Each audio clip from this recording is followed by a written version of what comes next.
I call myself a student of Kaizen. I don't know if you ever heard of that terminology. Continuous improvement. Yeah, consistent, never-ending learning, continuous improvement. So I'm always reading, studying, learning audiobooks, books, and I study books. Like I've read books 30, 60 times, and I won't bore you with how I do that, but I do it. I read with somebody every day since 2012. We've been reading books like this, studying one chapter or sections at a time, reading the same ones every day for 30 days, and then switching. Wow. Maybe we need to dive into that as well. That's an interesting way of reading. So actually, let's stop there, and then we'll come back to the book.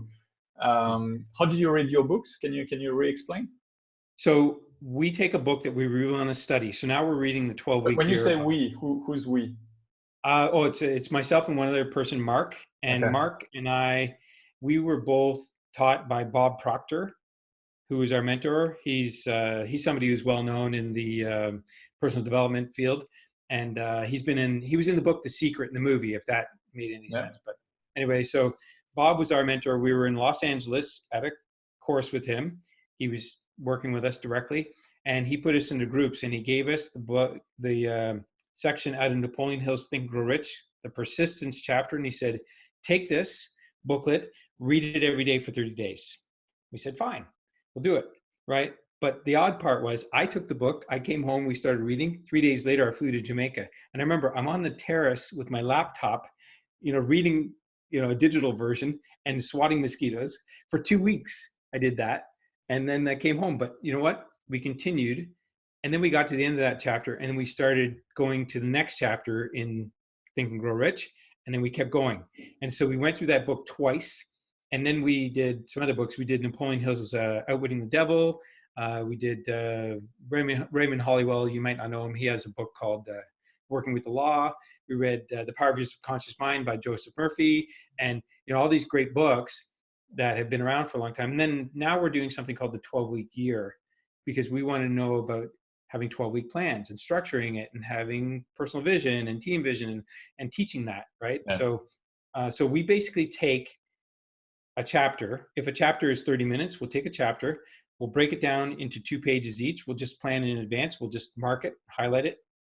And then we get on a call and we'll start off. We read Napoleon Hill's Mastermind Principles. He has, I don't know if you know his principles. Yeah. I know them. I wouldn't be able to give them by heart, but I've read a lot of his concept around the mastermind, and I've organized mastermind myself. Yeah. So we start off with his Mastermind Principles, and we also have a code of honor. There's a book called Team Code of Honor. So we created a code of honor in terms of how we show up for the call, about reading, paying attention, showing up with a positive attitude. And so the code basically is how we communicate. So if Mark is late, I just write text message, code 1.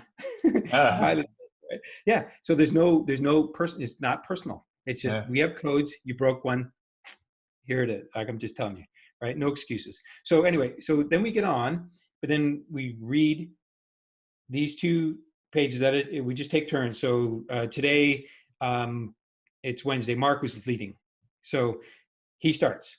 Then I read. And so we just keep switching until we're done. Finish off with, we have T. Harv Eker's Millionaire Mind Declarations too. So we're doing all this programming, right? So that's what we do. We start off with the principles and finish off with declarations.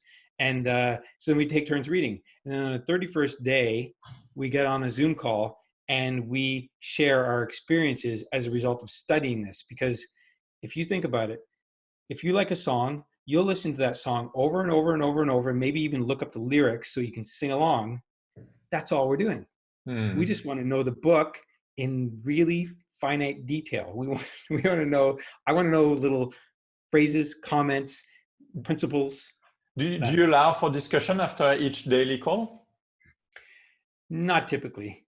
We could, but we don't. We're pretty, pretty strict. We're 30 minutes and we just, we do our thing. If we finish early and we have, I might have something happening because, if you give it something attention, action causes reaction. So if I'm giving something attention, I might say, Mark, we've been studying this, and just the other day, this happened. And they'd be like, oh, that's interesting. And then we share a little dialogue. How long have you been doing that with Mark? Since 2012. So yeah, Wow. we're about 8 years now. So yeah, and every day. It's a very different way to look at, like to do, like it goes counter-current. Like right now you've got companies like Blinkist or Audible that tries to summarize a book so that you can read it in 10 minutes. And you're going the other way, which is like you reread, or you take the time to read the same book for 30 days rather than speed reading or all these techniques. And I actually believe that this is the right way of doing it, like to focus on one thing rather than trying to have a breadth of different topics at the same time. Your mind has more time to process, internalize, maybe associate it with your own life as well. So yeah, I can see it can have benefits. And well done for having the discipline. I guess having your buddy helps, like keeping each other on track. Yeah, and we've had other people in the group. Like originally we had 3, and it was a woman named Karen. She dropped out because her father was sick and then died, and then we invited somebody else in. He thought he could go on vacation and drop out and not be there for the calls. We're like, no, we're on calls, but I'm in Mauritius, and I remember 9 o'clock at night. I'm looking for signal, near the window, and I'm on the call, right? Or I'm outside swatting mosquitoes, make sure I have signal, and that's the level of commitment. Because if you think about what commitment is, what is it? It's future accountability, right? So we are committing to things that we know are going to produce results just because of the practice. And so we've disciplined ourselves just to show up and be there and do it. And, if you think about it, I mean, repetition is the master, right? That's the way we learn things. So we're taking that to the, highest level and saying, okay, we're going to do this with the highest commitment and discipline, and read and study and practice and really know this content more than probably anybody else would. Like nobody can say they've read Jack Canfield's Success Principles, 600 pages, 30 times. We can, and I wrote on his page one time that we did that, and people were like, wow. I'm like, yeah, we studied it. We dissected it. We want to deconstruct what this guy knows. Why?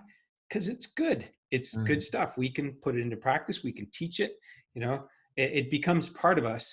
So I'll actually tell you one of the reasons why I really like doing this. The same guy I told you about earlier, the real estate guy, he gave me Ogmandino's book called The 10 Scrolls. Yeah, I think you mentioned that on your website.